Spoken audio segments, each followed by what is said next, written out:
One Punch Man, chapter 186. Quick recap. Let's get straight into it. Chapter opens up in Saitama's new apartment room. Saitama is now in a smaller room due to his old place being completely obliterated, and Genos is there visiting him and tells him that he will bring over his essentials tomorrow and move in to the corner of his room to live with him. You can see it in Saitama's face. He is clearly annoyed, and Saitama repeats how there's not enough space in the room, and Genos replies by saying that he's content with the small space. Genos is very fucking trash at picking up body language. It's clear that Saitama finds you annoying, and you're disappointing a whole bunch of people who are fans of you that read the manga. We're almost 200 chapters in, and the dude is still being a cuck to Saitama.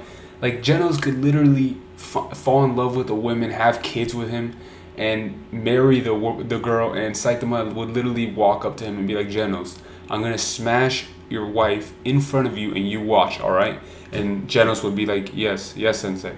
Genos then asks Saitama if he would like to spar.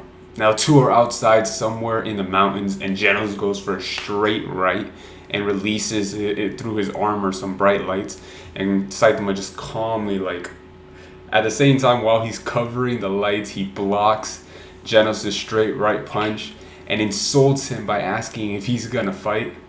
Genos then asks Saitama if he believes that he has gotten stronger, and Saitama clearly knows he hasn't, so he responds by saying that at least the move he just did was brighter.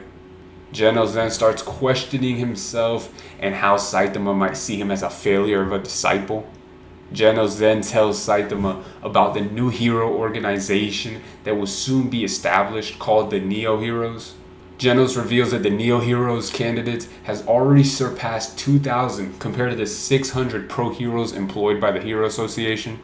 Genos also tells Saitama that they have already reached out to S-Class heroes in an attempt to transfer them. Genos tells Saitama that he's thinking about transferring over to the Neo Heroes, and Genos also reveals that they have reached out to him and are interested in requests, so therefore Genos then asks Saitama if he's interested in transferring. Saitama responds with, I'm not interested, too much effort, and Genos, being the cuck that he is, replies with, alright, then I won't do it either. And that's the end of the chapter. What did I get the most out of this chapter? It's probably that Genos is a disappointment and he's completely lost all hope.